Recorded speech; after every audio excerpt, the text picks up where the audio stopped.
Only 3 times, that's the good thing. So thank you so much, inshallah, for organizing a meeting and everyone here. My name is Anwar Khan, I'm the CEO of Islamic Police USA. I can only talk about our experience in America. We are very aware of what happened after 9/11. For some of you, it's the issue about keeping your bank accounts open. For us, it was making sure we didn't go to jail. So it was very clear to us what was going on. That's number one.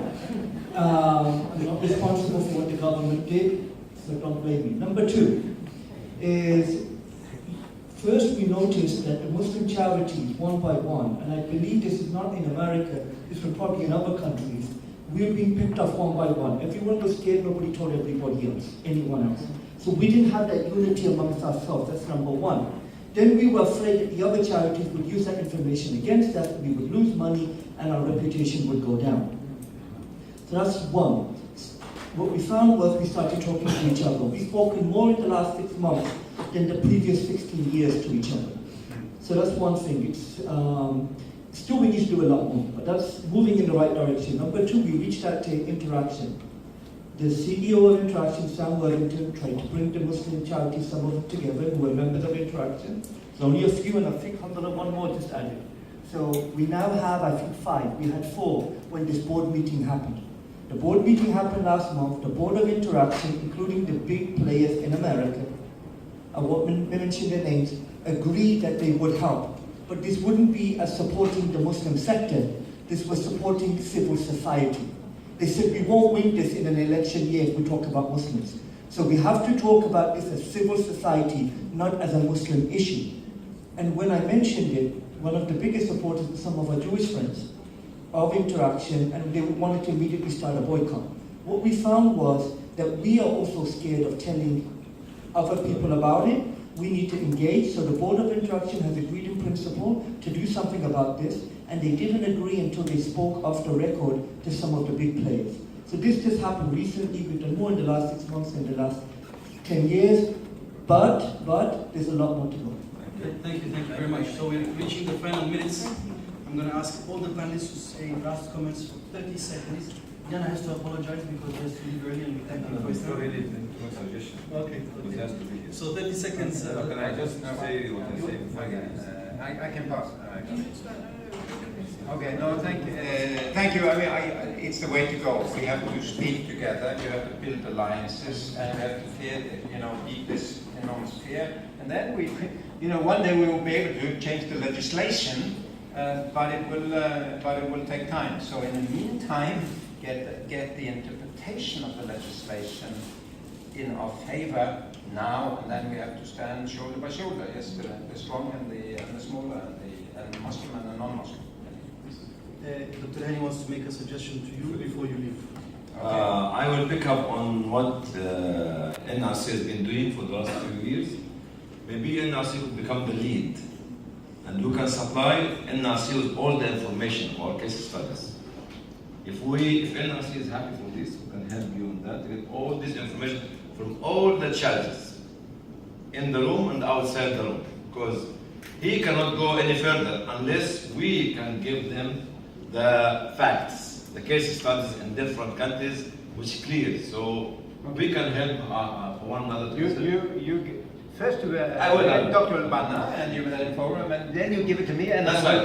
Yes, thank you. If we agree together, okay, we can get a partnership with NRC, but please get the information. Without the information, we cannot go any further. Thank you. So just a final round of comments from the speakers, 30 seconds each, and there's a question to answer from Saleh Said asking, did we not see this coming? Well, I don't really understand the point of do not see this coming, because it's been happening for quite a while now. Since 9/11, I think everyone's seen this trajectory. It's just that I also feel that the nature of the work that we do in humanitarian emergency response, we're just responding constantly, but not, doing the resilience work that we need to do. So you're absolutely right. More could have been done in terms of improving our own governance structures, but not enough has been done on that.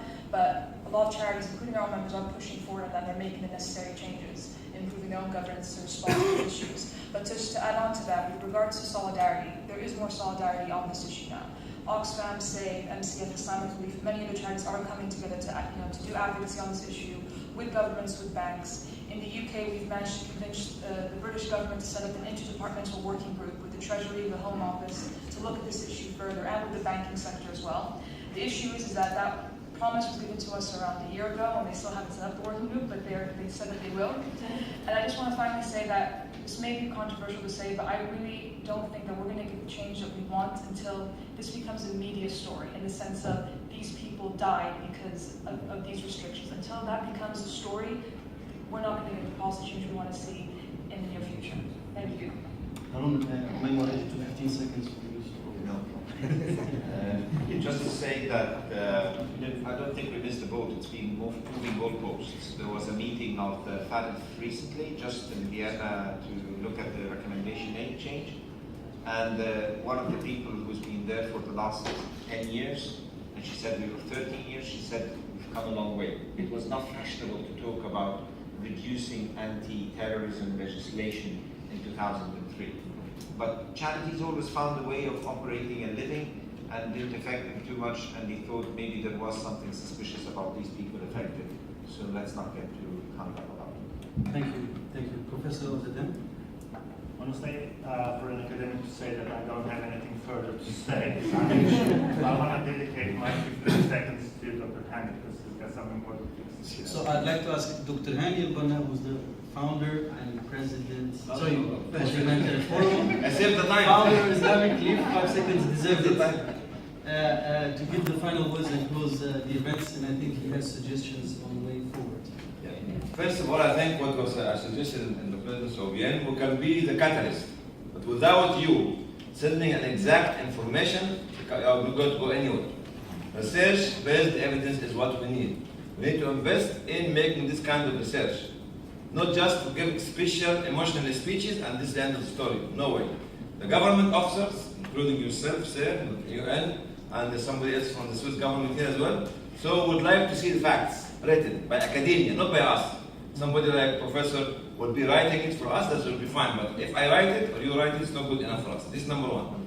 Number two, capacity building. We have to find a way in the humanitarian response to put about 10 to 20% of capacity building from the local community from the day one of the conflict. We quite often do the capacity building at a later stages, which is actually quite, this for the UN and the system, and this for us as a humanitarian organization, to help somebody like the Academy or Islamic League Academy to start building the capacity of the local community from day one. The last one which I want to make comment on, the two issues which mentioned by the professor at the beginning, that the Western government, maybe the security and the intelligence, do not understand the culture and the philosophy of the diaspora and the faith, the Muslim faith-based organization. This is something actually it's our duty to open up and to teach them in a soft manner, actually not on an upper hand or lower hand, to tell them what is our aspiration and open the gates to the, I'm telling the organization in the West to open to the security. I used to sit down with intelligence, I used to sit down with the security, and they're still living here. Nobody actually is talking. They stop me in the airport, they put me in jail sometimes, but I'm back. I'm a survivor. Okay, so this is the last. We need really to let them understand the very important message of the professor at the very beginning. They do not understand the philosophy of thinking of the diaspora community living in the West for the last 40 years, because we live in ghettos.